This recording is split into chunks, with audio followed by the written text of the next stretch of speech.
Ya, baik. Selamat pagi, siang, sore, malam, Pak Nudu dan para Asdos. Apa kabar? Saya berharap kabar Anda semua baik-baik saja.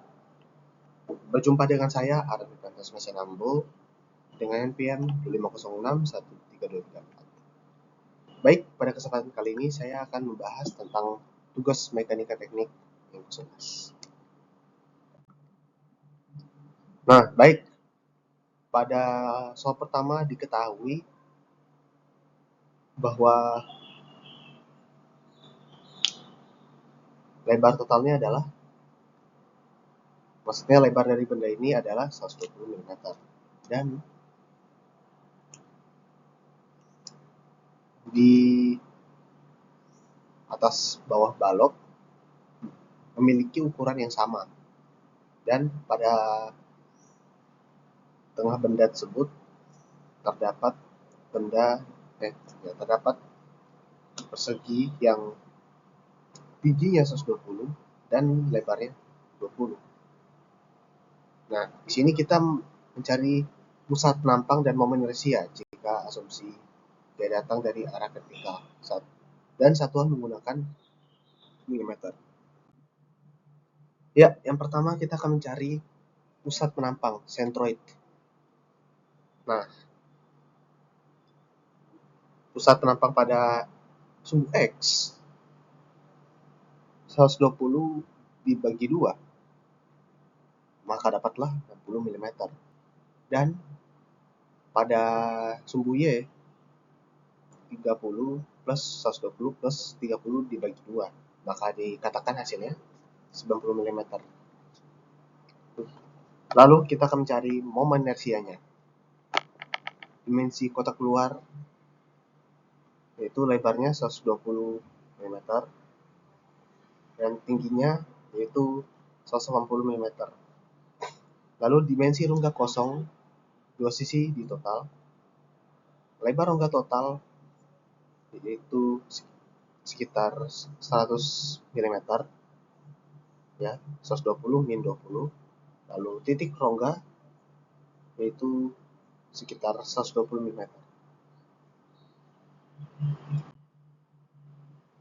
Dan sekarang kita akan cari momen inersianya. Rumus yang kita pakai seperti yang ada di atas.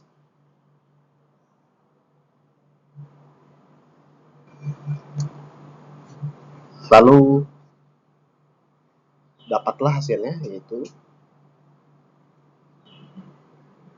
4392 kali 10 pangkat 7 mm pangkat 4.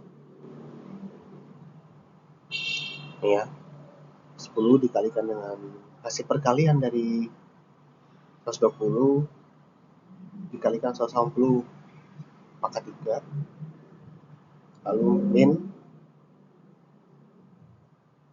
1 pangkat 1 per 12 dikalikan 100 dikalikan 120 pangkat 3, maka dapatlah hasilnya 4392 kali 10 pangkat 7 mm pangkat 4. Jadi pusat penampang yang didapatkan pada gambar tersebut sekitar 60 meter, 60 mm dan 90 mm. Dan sedangkan momen inersia suhu vertikal sebesar 4392 kali 10 pangkat 7 mm pangkat 4. Baik, sekarang kita memasuki soal kedua. Dan ini soalnya masih sama seperti soal sebelumnya, tapi letak perbedaannya di sini ialah diketahui bahwa di sini terdapat diameter, ya, radius yaitu 60 meter, dan jarak antara atas benda sampai radius yaitu 125. Lalu jarak dari radius sampai ke bawah benda tetap sama 125 mm. Lalu ujung kiri dari benda, ya, sumbu X 200 mm. Lalu dari radius ke titik awal dari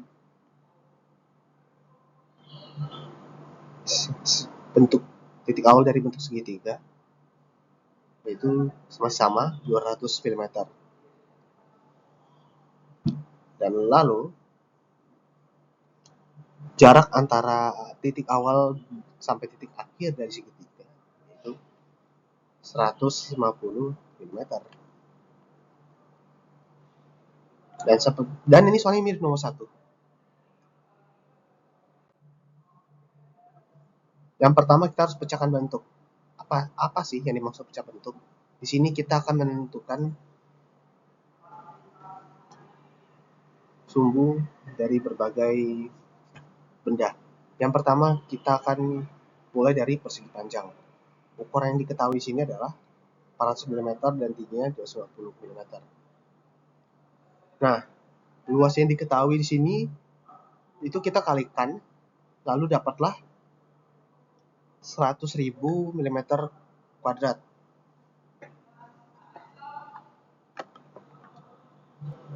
Lalu X-nya yaitu 200 mm dan Y-nya ialah nilai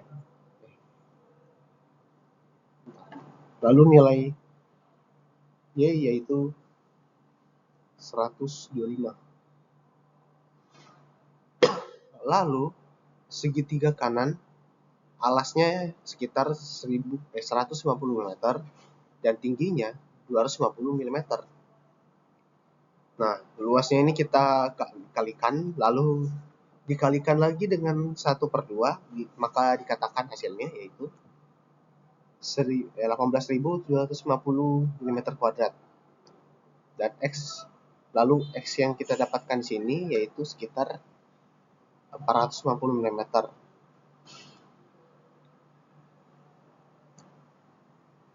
Yaitu tinggi dibagikan dengan 3 lalu ditambahkan dengan 400 dengan lebar dari persegi panjang. Lalu untuk nilai Y 250 dikalikan 3, maka dikatakan hasilnya ialah 83,33 mm. Lalu pada lubang lingkaran diameternya kalau 60 radius, sudah jelas diameternya 120 mm. Nah, untuk mencari luas kita menggunakan PR kuadrat. R-nya pasti radius, maka dapatlah hasilnya min 11.309,73 mm kuadrat. Nah, kok bisa min?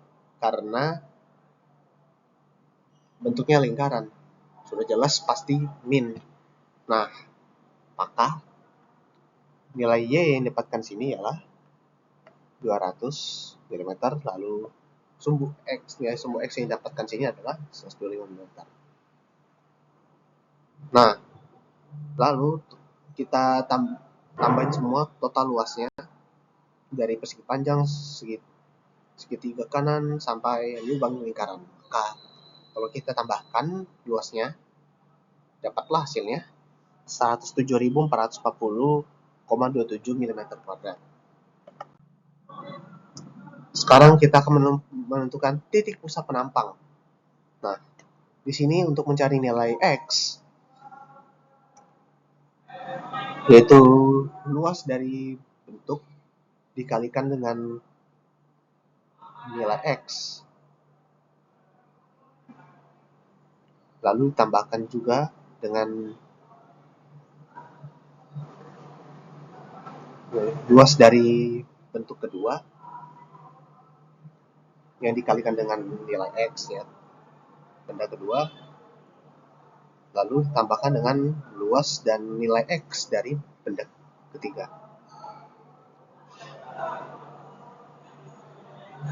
Dan juga dibagi dengan luas totalnya.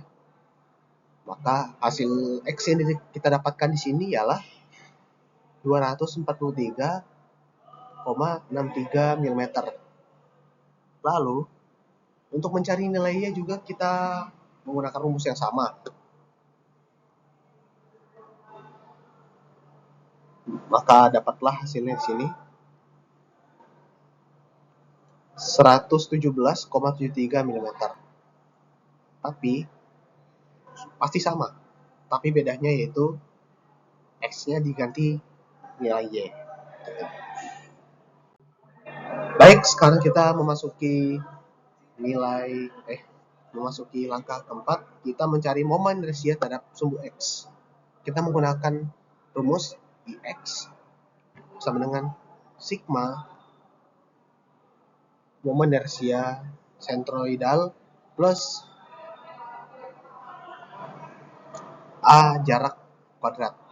Nah, baik untuk persegi panjang kita menggunakan 1x1 C sama dengan PH pangkat 3 lalu dibagi 12. Maka dapatlah di sini hasilnya yaitu 520833333,3 mm pangkat 4. Nah, untuk mencari jaraknya yaitu kita bisa mengkalikan 125 kita bisa mengurangi 125 dengan 117,73. Dapatlah hasilnya sini 7,27 mm. Lalu untuk IX1 kita bisa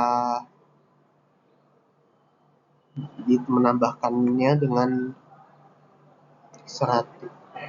hasil IX1C plus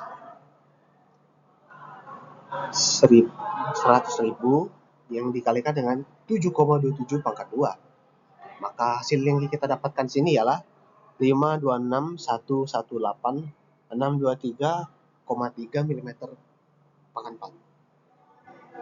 Lalu untuk segitiga rumusnya sama seperti persegi panjang.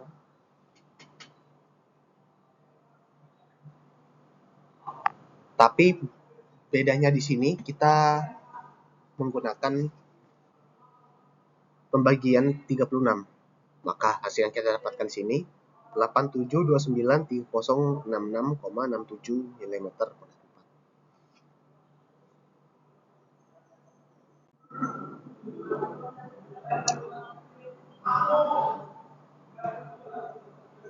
Baik, sekarang kita akan mencari